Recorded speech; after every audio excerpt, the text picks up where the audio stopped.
हमारे बीच आए हुए समाज सुधारक, जलसे में पिता तुल्य अभिभावक,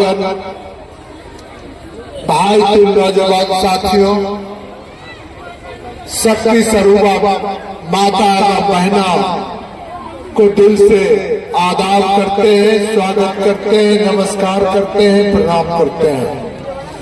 साथ ही जो हमारे नन्हे मुन्ने दिल की आवाज है, उस बच्चों के उज्जवल भविष्य की कामना करता हूँ और बच्चे को दिल की गहराई से आशीर्वाद और प्यार देता हूँ। भैया, हम तो कोई नेता है नहीं, आपका बेटा है, आपका भाई है, आपका सेवक।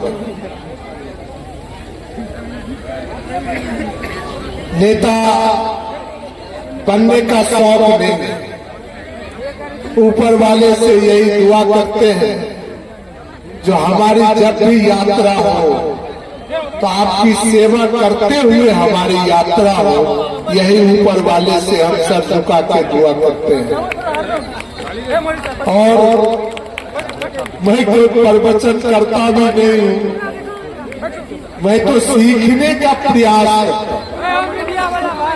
लेकिन अंतर, आप जब पूरब चलते हैं तो मैं पश्चिम चलता हूँ, आप उत्तर चलते हैं तो मैं दक्षिण। अंतर यही है, हम जिस रास्ते पर चलते हैं उस रास्ते पर सिर्फ कांटे ही कांटे हैं, लेकिन माता पिता का आशीर्वाद, आप समाज के आशीर्वाद से हमारे पैरों में कांटे चुभते नहीं। वो जो कांटे हैं ना, आपके दुआ और आशीर्वाद से वो कांटे फूलों में तब्दील हो जाते हैं और हमें महसूस ही नहीं होता है जब कांटे पर चलते हैं। आप के चलने के जो सिस्टम,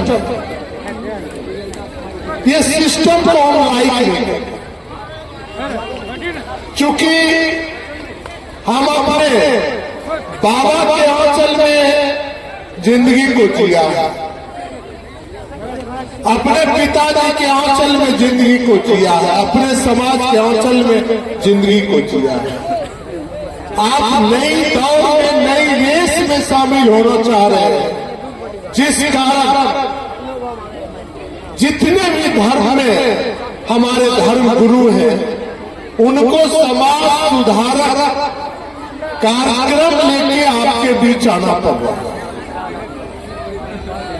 हम कर्म के माध्यम से धर्म की प्राप्ति करते हैं, हम कर्म के माध्यम से पूजा करते हैं, हम कर्म के माध्यम से आपकी सेवा करते हैं। और आप सिर्फ पूजा करना चाहते हैं, सिर्फ धर्म करना चाहते हैं, लेकिन कर्म के नाम पर आप 0%। यही आपने मुझको संस्कार दिया है, जिस धरती पर वही बंदा अच्छा इंसान है जो कर्म के माध्यम से अपनी पहचान बनाने का कार्य करता है।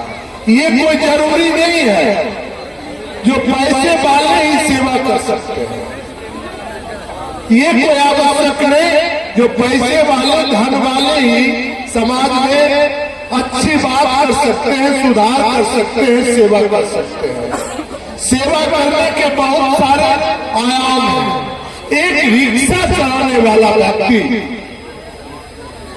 एक फकीर इस धरती का अच्छा इंसान हो सकता है, अच्छे इंसान के रूप में समाज उसको पूजने का कार्य करेगा। आप सिर्फ एक काम करो, जीवन में आपको कभी कष्ट नहीं आ सकता है। आप जब अपने घर को आइए तो अपने घर के चारों तरफ 4 दिशा है, पूरब है, पश्चिम है, उत्तर है, दक्षिण है, और चारों दिशा में आपके 4 भाई पड़ोसी के रूप में रह रहे हैं। चारों भाई के घर में चूल्हे जल गए, तब यदि आप खाना खाते हो तो आप इस दुनिया के सबसे अच्छे इंसान हो। और यदि उस चारों भाई के घर में किसी भी प्रकार की समस्या है, दर्द है, और तब आप खाना खाते हो तो इस धरती के आप अच्छे इंसान नहीं हो सकते। आप अपने बीवी के लिए अच्छे इंसान हो सकते हो, अपने बच्चों के लिए अच्छे इंसान हो सकते हो, लेकिन पड़ोसी और समाज के लिए आप कभी अच्छे इंसान नहीं हो सकते। एक रिक्शा वाला सिर्फ ये देखे जो हमारे पड़ोस में किसी का तबीयत खराब है और वो अपना रिक्शा पर चढ़ा के उसको अच्छे डॉक्टर के यहाँ पहुंचा देता है, तो रिक्शा वाला अच्छा है। यदि आपको ऊपर वाले और समाज के आशीर्वाद से पॉकेट में 10 रुपया है और आपके पड़ोस में कोई बीमार है और उसको 2 रुपये दवा की जरूरत है, और यदि आप 2 रुपये की दवा खरीद के उसके दर्द की दवा करने का प्रयास करते हैं, तो आप इस धरती पर सबसे अच्छा इंसान है। हम तो भैया यही काम करते आ रहे हैं, और आप लोगों के आशीर्वाद और प्यार से हम जब तक इस धरती पर बचेंगे इस कार्य को करते रहेंगे। और हम आपसे भी उम्मीद करते हैं कि आप अपने पड़ोसी और अपने कमजोर भाई का मदद करने के लिए खड़ा होंगे, और आपके रास्ते में जो भी कांटे आएंगे हमें विश्वास है, और हमारे विश्वास पर आपको विश्वास करना होगा। ऊपर वाले आपके रास्ते में कभी भी कांटे बोने का कार्य नहीं करेंगे।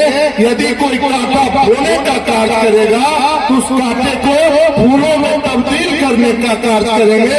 इस बात की गारंटी लोगों को देने का कार्य करेंगे।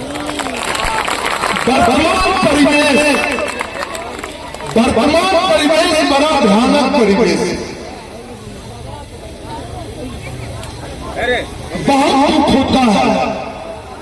समाज में अभी नया जनरेशन का जो दौर चल रहा है, वो नया जनरेशन हम लोग को काफी दुखित कर रखा है। एक माता पिता 4 बच्चे, 6 बच्चे, 2 बच्चे को संस्कार देते हैं, प्रतिपाल करते हैं, उसको अच्छी शिक्षा दीक्षा देने का कार्य करते हैं, लेकिन हम 6 बच्चे, 4 बच्चे, 2 बच्चे अपने माता पिता को 1 गिलास पानी देने में विफल हो जाते हैं, 2 रोटी देने में विफल हो जाते हैं। इससे इंसानियत को कहीं न कहीं दाग लगता है।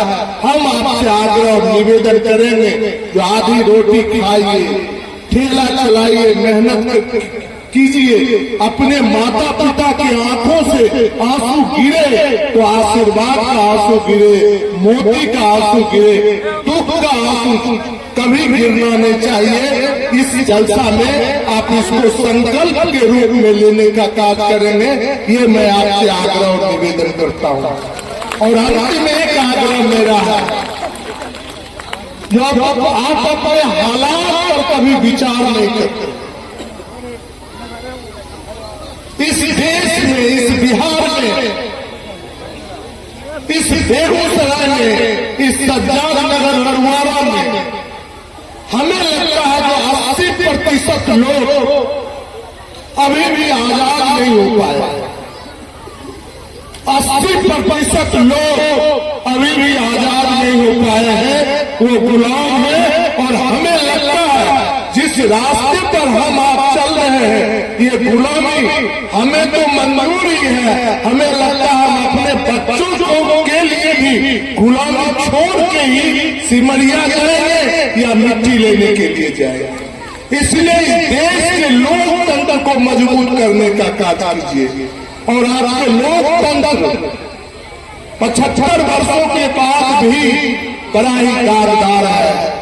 हम अपने बहुमूल्य मत का प्रयोग जाति के नाम पर करते हैं, धर्म के नाम पर करते हैं, पार्टी के नाम पर करते हैं, क्षेत्रवाद के नाम पर करते हैं। और चुनाव के रात यदि खंभा की व्यवस्था हो जाए, 2 मुर्गे की व्यवस्था हो जाए, तो 2 मुर्गे और खंभा पर भी अपना मत हम किसी न किसी रूप में बेचने का कार्य करते हैं। जिस कारण 80% बिहार के लोग आज भी गुलाम, 80% लोग गरीब हैं, 80% लोग दरिद्र। जिस बात को बिहार के मुख्यमंत्री ने भी साबित किया, जिस बात को इस देश के प्रधानमंत्री भी ने साबित किया, जो हम 80% लोगों के कटोरा में 5 केजी भीख देने का कार्य कर रहे हैं।